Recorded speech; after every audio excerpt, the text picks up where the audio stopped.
stream. Yeah, that was me trying to fix. Actually, wait. Okay, first things first. We'll jump back to the issue that I need Jan's help with. Actually, you guys know if you download from Azure.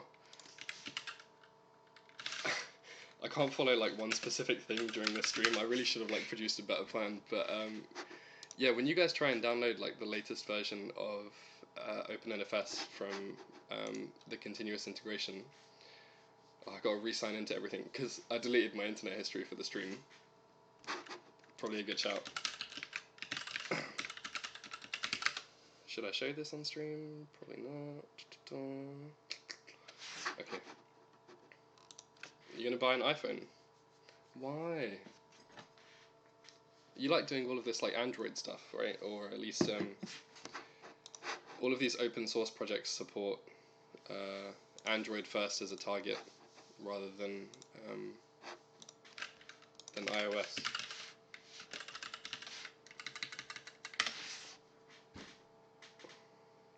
Okay. Come on. I don't even know. I must have a bookmark for it somewhere. No, not this one. There we go. Yeah.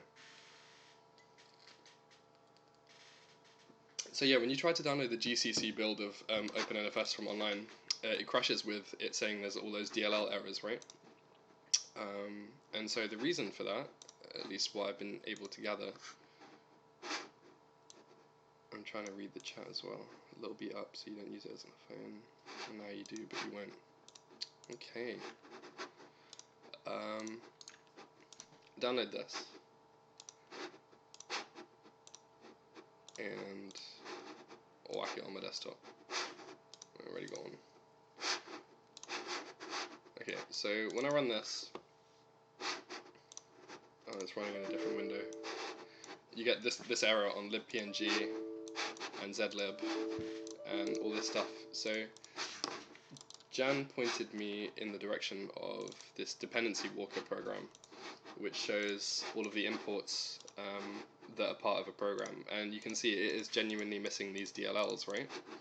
Now the weird thing is, I would have assumed that the build that I do locally from my system, when I press build right here, this should exactly match what happens on Azure DevOps, like you would imagine, right?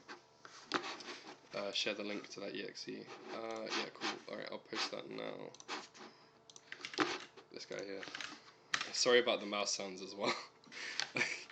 I realise this is all like far from ideal. But oh fuck. Okay, well this didn't happen earlier. I hate programming.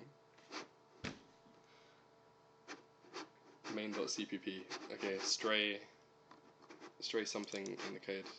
Alright, let's see where I accidentally screwed this up. Line number 1. Ah, there we go. Okay, and of course, like one missing character causes hundreds of pages of errors. Beautiful. You fucker. I had to check earlier as well whether it was okay if I like drunk anything on stream, or if it would like be breaking some code of conduct. Okay. So anyway, the build produced by myself locally should match exactly with what comes out of the Azure online build, right? But what's funny is if you load into Dependency Walker the version that is here, you see there's none of these missing dependencies, right? Every library that it needs is here, whereas the one that is produced online has these missing dependencies. Do I use MinGW locally as well? Yeah, so the whole toolchain for CLion on Windows is MinGW the whole way down. But you can build in Linux as well, which is kind of nice if you have that Windows subsystem for Linux. So if I go to my toolchains actually, when it chooses to load, yeah, you can set WSL upwards and it will SSH into it and call CMake and GCC and all that stuff. And what's really great about that is that you get hold of Valgrind as well. Okay, so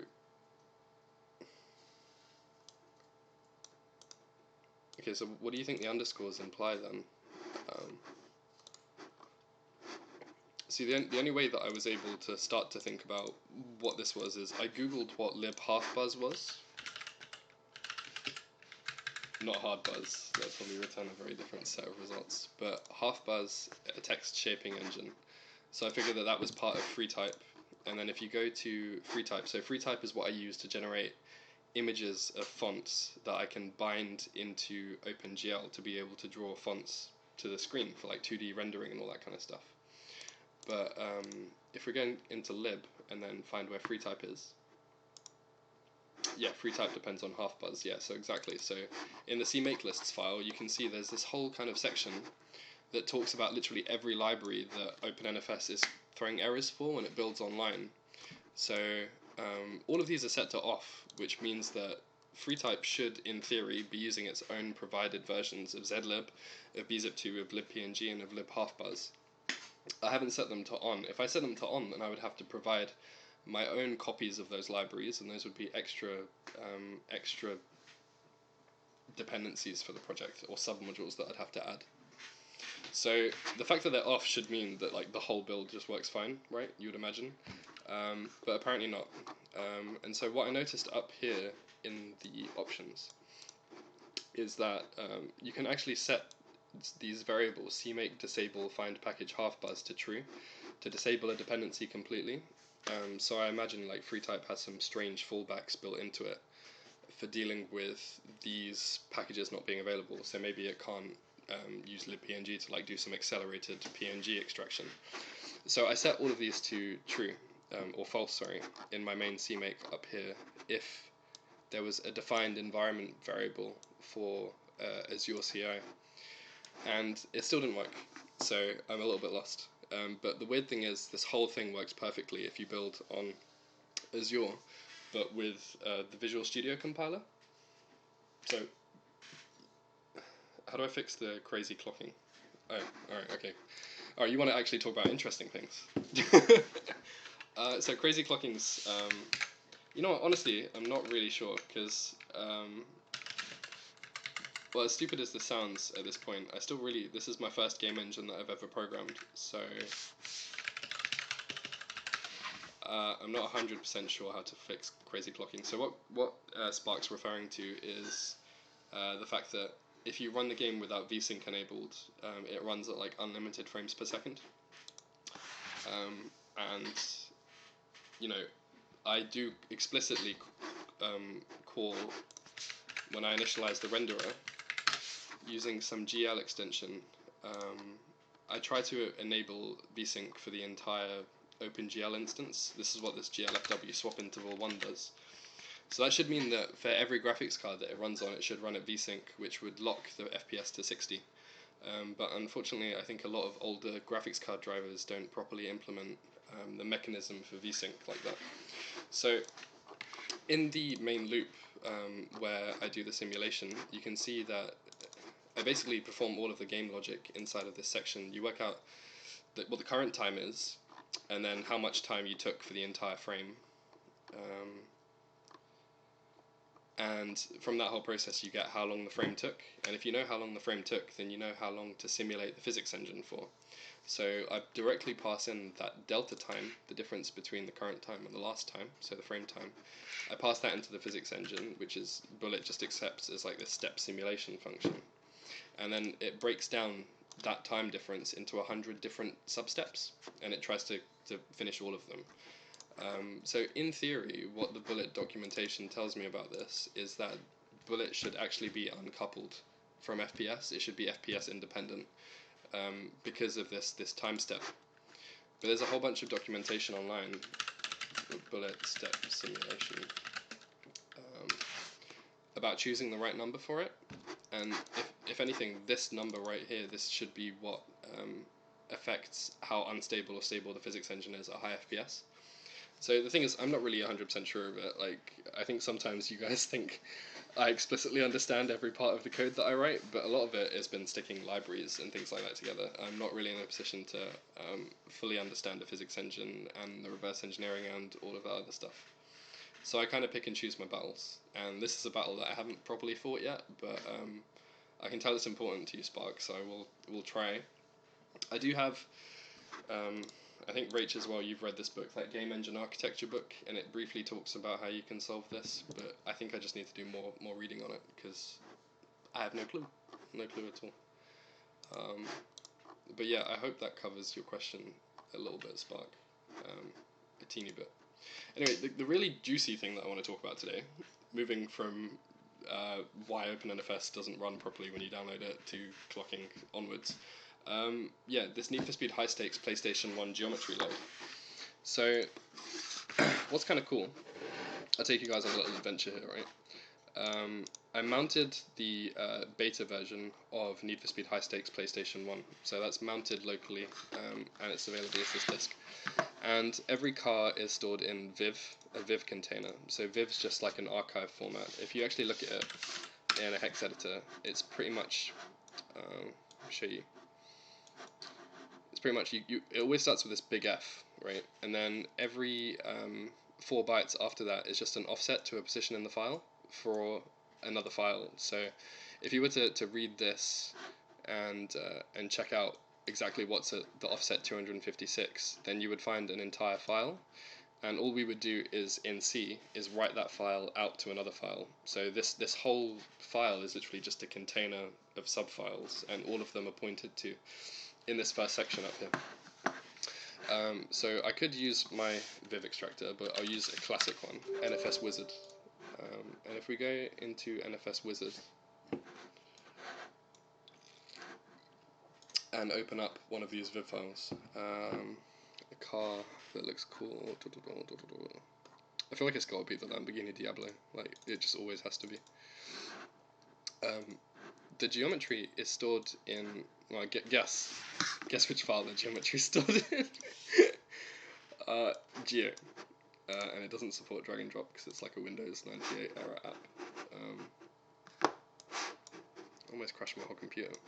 So if I grab that to the desktop, this should be, let's see where it is. Technically this is what the Need for Speed high stakes cars are on the PlayStation 1 version, this Geo file format. And the Geo file format was used in Need for Speed 2 PS1, and 3 PS1, and 4 PS1. Oh.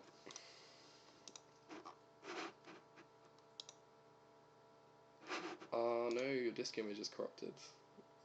RIP. Download again.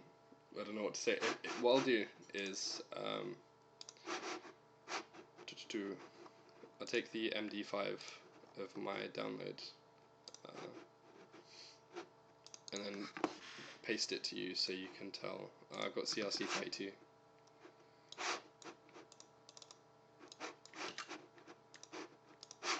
So, yeah, that way you can check that you have a working version. But yeah, anyway, this file format has been used for Need for Speed 2 PS1, 3 PS1, and 4 PS1, so it's like a PlayStation 1 specific file format. And so I can pass the PC version of that format as well for Need for Speed 2, so that's actually what our loaders do. There's actually one class called Need for Speed 2 loader, and I do something called templating. So templating is the ability to, I guess, like, architect parts of your code at compile time, but for a bunch of different data types. So maybe you wrote a class that could have like an array that could grow, then you could template the entire array class so that it can store integers, or it can store strings, or it could store, you know, characters, things like that. You can like build your code to enable you to do more things with your code. That's probably the worst explanation of templating going. But in this example, the PC version of Need for Speed 2 and the PlayStation 1 version of Need for Speed 2, they share the same logic for being able to pass their files. The one thing that they don't share is the actual data structures that they pass out. So all of the data structures in OpenNFS are stored in a file called NFS data, and they're namespaced by the version of Need for Speed that they're a part of. So Need for Speed 3 and 4, Hot Pursuit and High Stakes, they're part of this namespace. And every data structure for Need for Speed 2 is part of this one. And then you can also see there's like this PC struct and PlayStation 1 struct as well. So they're actually almost clones of each other. See, PC has a polygon data type and PlayStation 1 has a polygon data type. And if I expand both of them, you can see that they actually represent the same data, right? But because the PlayStation 1 at that time was a lot less powerful than the PC, what you found, if anything, was that things were bytes rather than shorts, because that fits nicely into the, I think, the MIPS CPU that the PlayStation 1 runs. So you can see they're literally the same data, but stored in half the amount of space. uint8 means you have 8 bits, and int16, yeah, it's actually signed as well. You've got 16 bits. So the PlayStation 1 version of the loader will use these structures, and the PC version of the loader will use these ones. But the code for reading them is exactly the same, so all you end up doing is templating by the version of the game that you're going to be loading, so PlayStation 1 or PC. The great thing as well is that Need for Speed 3 PlayStation 1 shares the same file format with Need for Speed 2 PC. The only issue with this whole thing is that Need for Speed High Stakes does not support this file format that they've been using for all of the PS1 games, and I'll show you why right now. I can actually run it through the parser, which might take a small while actually, and it'll crash. So OpenNFS 3, put it in resources, and actually no, I have to put it in the assets folder. So assets, car, Need for Speed 3, PS1. I can't even remember where to put it actually. This makes me look like an amateur, but I promise I did write this code. So Need for Speed 3 PS1, sorted by type. Yeah, there the geos are. So if I paste in here zzdiab, and then I launch OpenNFS, if it actually compiles.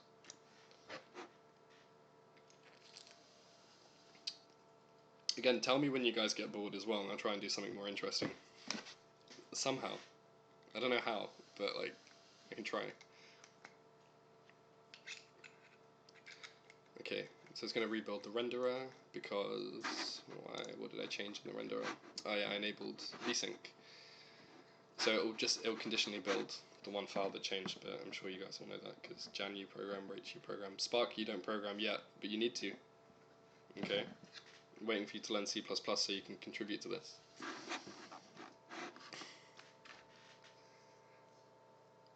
So yeah, we build OpenNFS, and hopefully once it loads in, what I'll do is go to the Need for Speed 2 file loader, and because we're loading the PlayStation 1 version of the file, we'll set a breakpoint right there.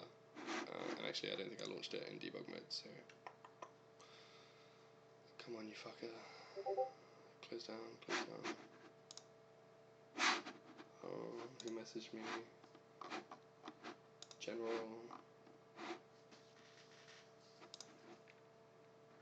Okay. Alright, cool. So we've got a breakpoint set inside the Need for Speed 2 file loader, and it's now going to pick up the Need for Speed High Stakes file that I just dragged and dropped in. So I hope everyone's following along.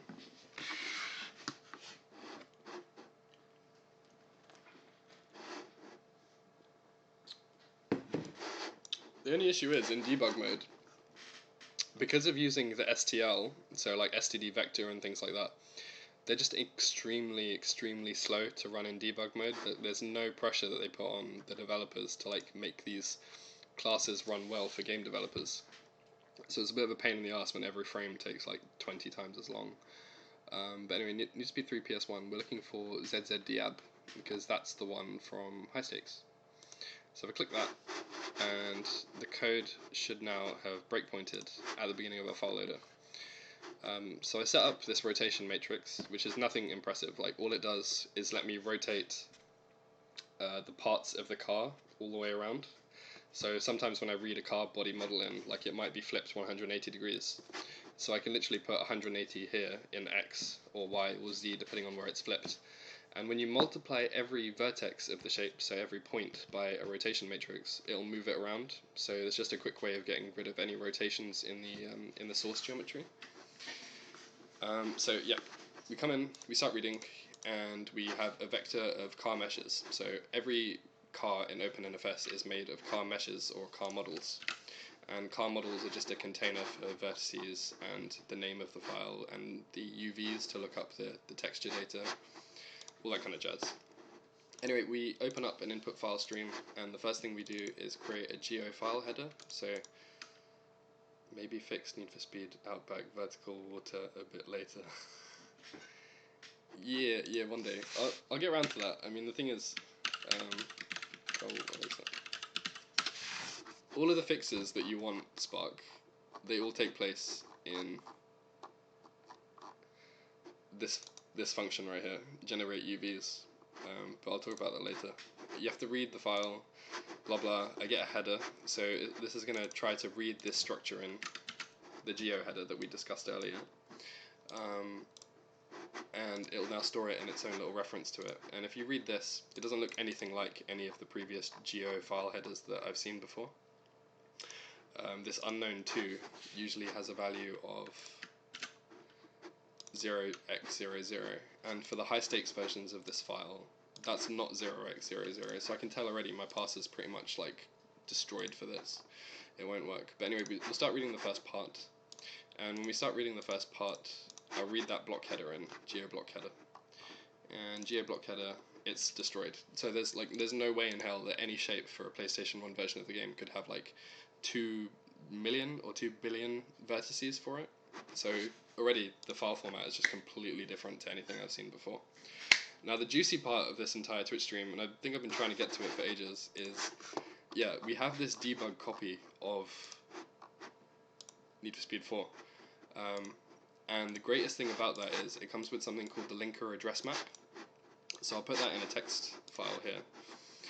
And the linker address map kind of just tells when you compile a project in C++, for every file it generates, there's a translation module that gets made as well. So basically, this is where every single function name is for the entirety of the code base.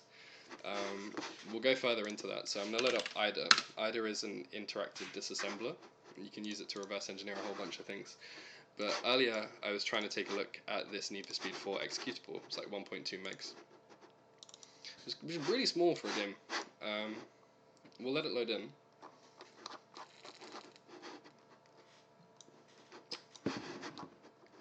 Oh man, what's it doing?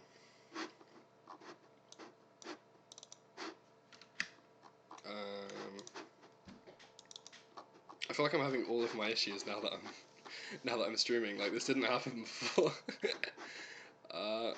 That's fine though. I'll exit out. Don't save the database. We'll delete the database. I'm just gonna go ahead and delete the database and now delete it. Make a new one. But yeah, anyway, this linker address map stores the location of every function that gets built into the executable. And now that's one great thing that we have to go on, because now we know exactly where in the generated binary every function is, and we know the name of it, which really helps with the whole reverse engineering process. File. But better than that, we have a symbol table. So if I do a new instance, assemble a new file, NFS4, I've realized it's on the wrong screen. I'll sort that out in a second. NFS4, save. Here we go. So you can set it to load it as a Sony PlayStation image. So I'll press OK. And what it's going to do now is it's going to walk the entire binary, and it will convert based upon the machine code or the assembly guidelines for the MIPS architecture. It's going to go ahead and try to break it down into assembly code.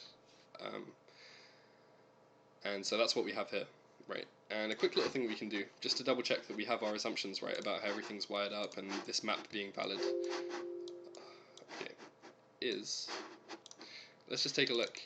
You've got like this function AICOP cleanup FV, right? And it says that it's going to be at this address. So we Control-C here, and we can jump to a specific address. And if we jump to exactly here, you can see that it jumped. This is the location it jumped to, which is right at the start of a subroutine. So this is actually like a function that gets executed by the code base. And this function's name is AICOP cleanup FV. So what you can do is right click, rename, and rename that, right? No problem, exceed it. So now we know that this is the AICOP cleanup function, which is great, okay?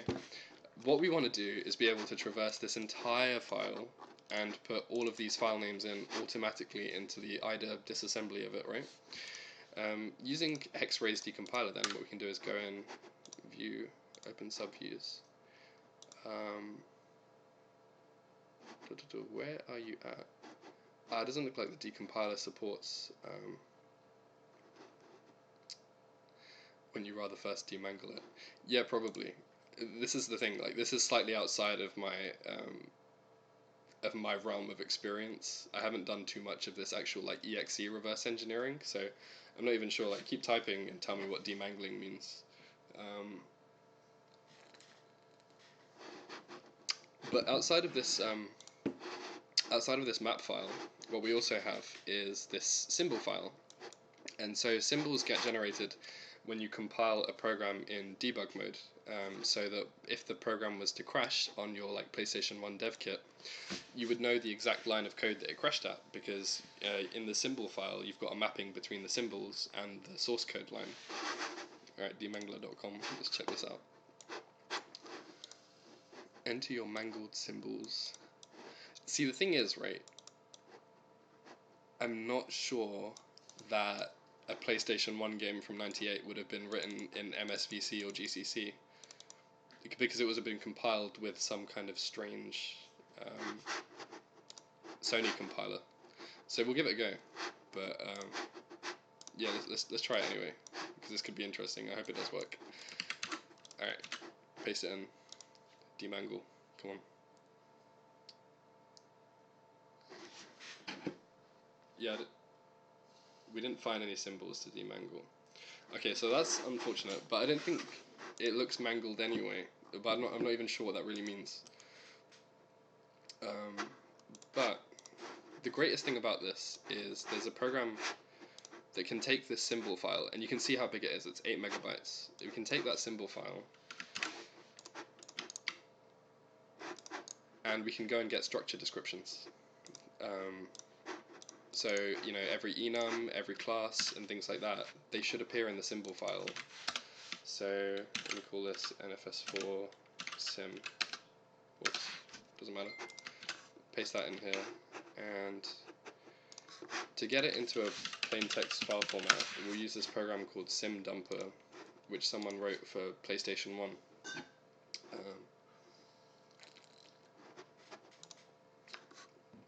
Grab a copy of it. So this should be able to produce like a plain text description of the symbol file.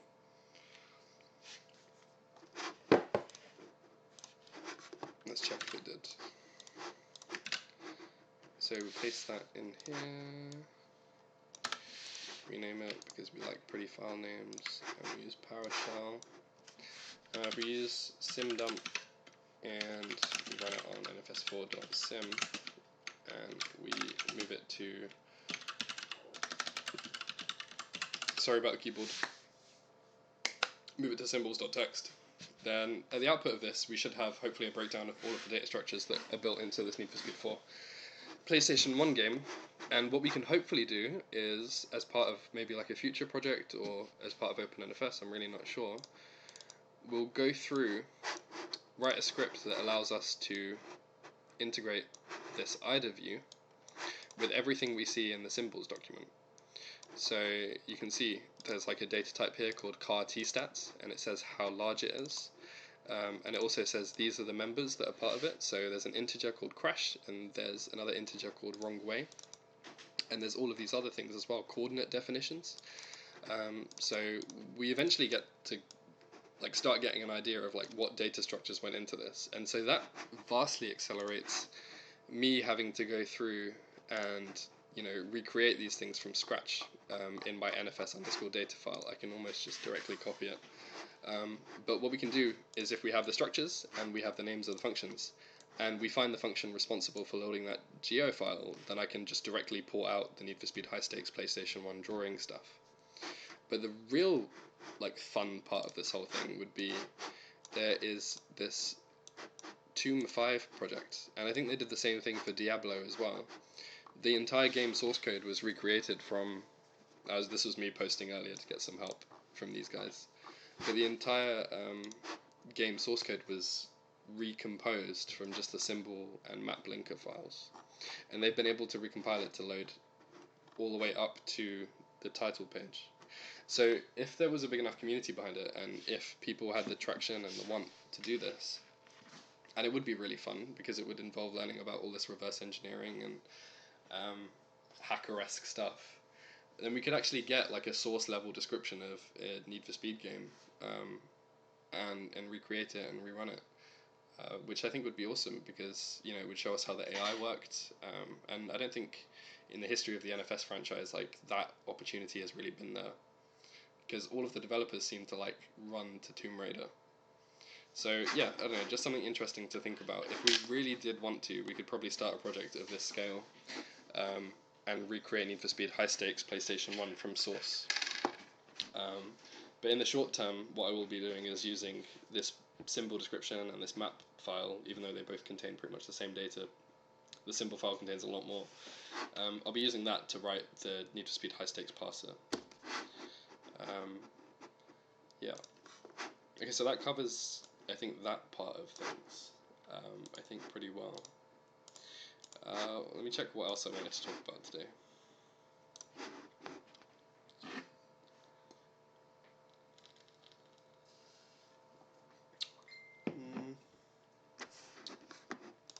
Oh yeah, okay. So the Need for Speed 5 loader, that I don't think anyone actually asked for, but we've got to get done anyway as part of the project, right? I started writing a parser for this file description that Arishan supplied me. So CRP filter, here it is. He sent me a text file that looks like this. This is pretty much how I get like the majority of my parsers written. In some way or another, there's a file that contains offsets and data types stored at that offset, and you can just procedurally move through the file and pass out these data structures.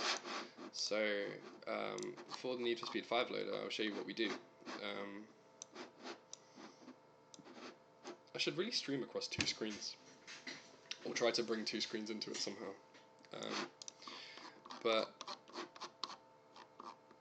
I went about it by writing my own parser for this file format until I remembered that Arishan sent me his source code. So what we do is, I know there was this header, right? It says the file starts with the following 16-byte header.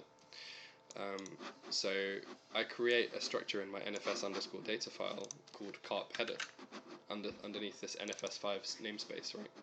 And header contains this char for array identifier, which contains either rack or car, and then like header info, and header info is its own structure which is stored into a 32-bit number, some unknown, and the number of parts that are stored within this like CRP file, and the CRP file is the geometry file for Need for Speed 5.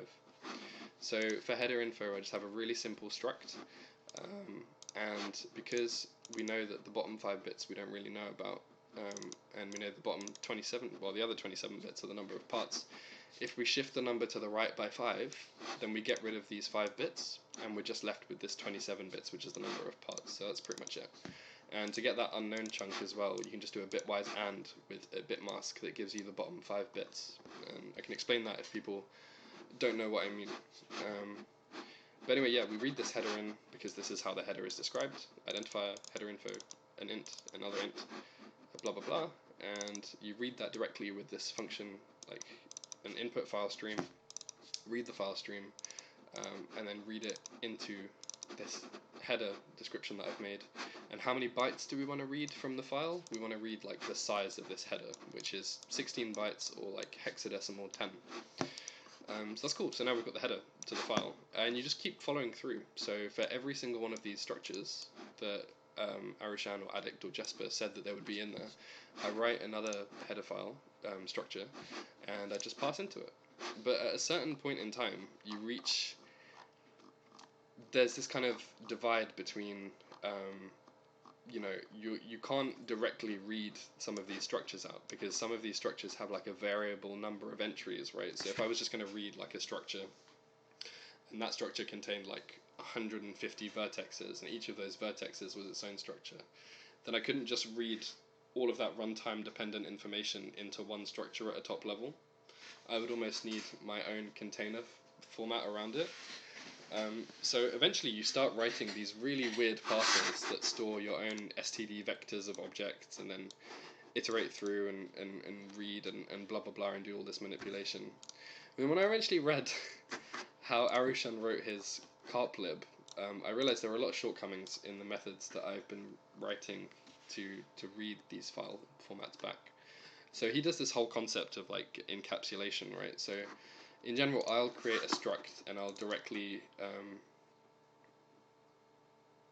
Spark, you don't get it. What do you want me to explain? I can jump back and stop. I'm not really sure if I'm moving at the right pace for everyone, so.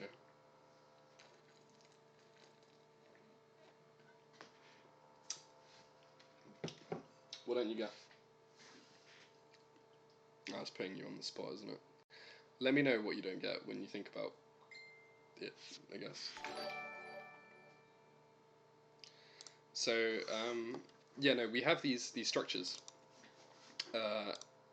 It's been and you're feeling sleepy. You can head off, man. I'll record the entire thing and like put it on YouTube at some point.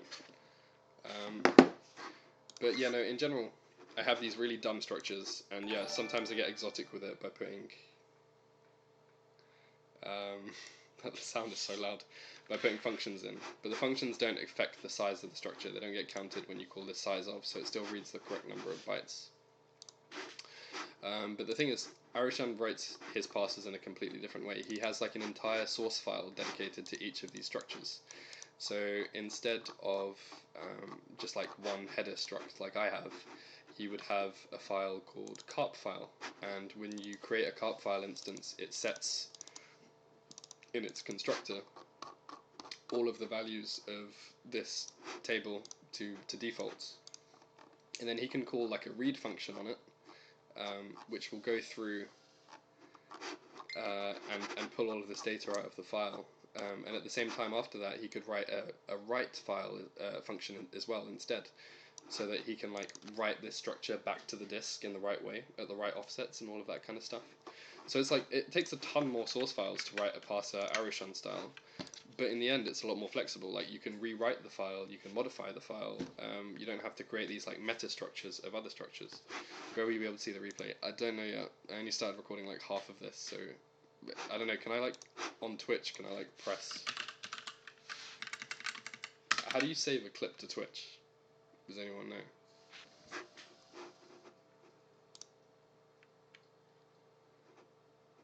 I have no idea.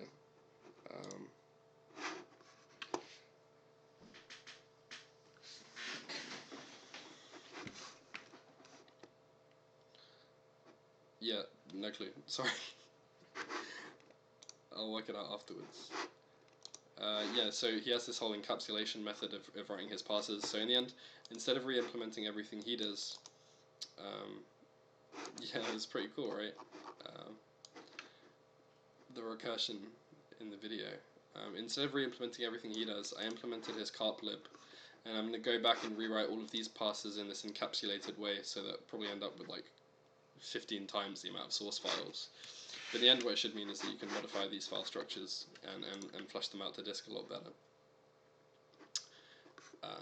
So yeah, now all I have to do is call into his library, and yeah, no worries man, I will do. And open these files, and then just dump them straight into this OpenNFS intermediate file format, which is this car model. So, like I said, in OpenNFS we create car models, and a car model is what contains all of the geometry for a part of the car. So I put that into a car data structure, and then in my car constructor, you can pass it a car data object. and from that car data object it can go and build your entire vehicle. So I'll show you the current progress of the parser right now, and I think that's probably where I'll call it a day on this, because we've been going for like 50 minutes and my mouth is so dry even after all this beer. So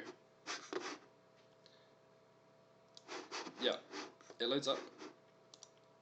The map symbols you show, those were for which game on what platform again? I'll type it out. NFS, picture, high stakes, PS1. Yeah. So car, Need for Speed 5, GT1, because that's the coolest car in the game, right? Yeah, so the geometry is loaded. We create the car model successfully, and they get added to this list on IMGUI, and you can tick and untick. Yeah, boy, it was. Yeah. It's crazy how far they came in like 4 years, right? But computers were moving fast at that time, I guess. 1999, I think? I'm not 100% sure. High Stakes wasn't really my favourite. Yeah, because I guess PlayStation 2 and GameCube were, what were they, like 2001, 2002? So I think it was like in a slightly weird time frame. They probably would have been doing. There was a Nintendo 64 version of Need for Speed 3 as well that was in development, but there's never been any screenshots of it or anything like that. Anyway, these Porsche Unleashed geometry files, they come with loads of levels of detail. So I think IG stands for in garage or garage, and FE stands for extra. I have no idea. Front end maybe. But yeah, anyway, I have to work out the exact mapping between these names and the wheels on this side of the car, because I haven't been able to find them yet. Like, I ticked every single checkbox for wheels. It loads this, which is this like plain old square on this side, but it's still not great. And then the other thing is, for most of these parsers, when you write them, as you iterate through the triangle list, so you have vertices that make up the shape, and then you have a triangle that joins them together by saying, vertex 1, 0, and 2, they make a triangle. Usually at that point in time, on that triangle data structure, you have another bit of data that will imply what texture gets applied to that polygon. So one would assume, when you go through the cartlib provided stuff, these are stored to like parts. Let's see how fast IntelliSense runs. That you would be able to get hold of the material for that polygon. But instead the material seems to be stored for the entire part, and I haven't quite worked out how to extract that out. But the second that's done, we're going to use the same method to render Porsche Unleashed cars as we do for Need for Speed 2. Because for Need for Speed 3, you basically have one texture that covers the entire car, right? So Need for Speed 3, Diab. Load up Photoshop on the wrong screen. Yeah, for Need for Speed 3 you have one texture that covers the entire car. Which is fine, because in OpenGL we just tie that to one texture sampler. There we go. Yeah, we tie this to one texture sampler, and then we use the UVs to just go and get the correct part of the car and map it to the correct part of this image. But for Need for Speed 3 PS1 and Need for Speed 2 as well, you can see that. Oh, whoops! Why did I close that? That's stupid.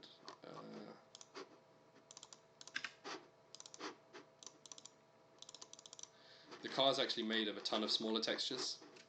So what you actually do is you make something called a 3D texture, or an array texture, that has each of these textures as its own layer, kind of like an array of textures, right? And then you can index that array by a number and pull out the correct texture. So I have a function that will go through and create a texture array for each of these things. And the only change that I'll have to make is well, actually I won't even have to change it. In the car renderer, I can set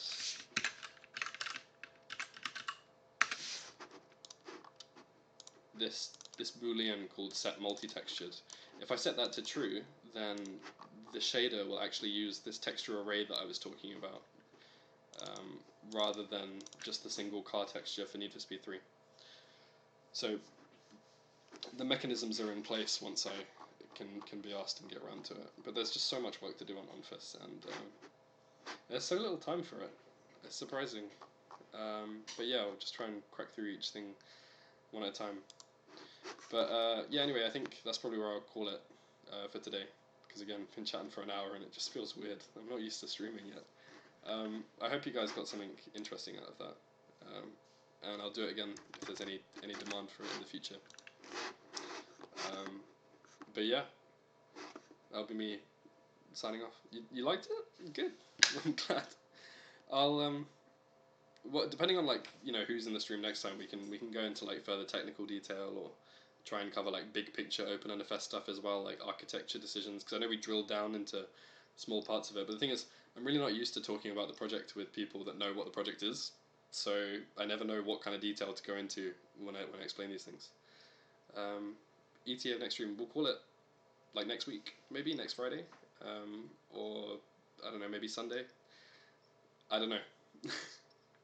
But I'm in the UK, so GMT. It's about 10 o'clock here. Yeah.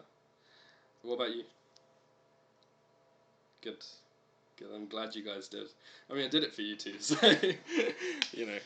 But it's fun to finally be able to share this side of the project, rather than just like the pretty screenshots from time to time. Okay. All right. So we're pretty much on the same level. All right. Well, cheers, guys. Thanks for checking in, and I'll catch you on the next one.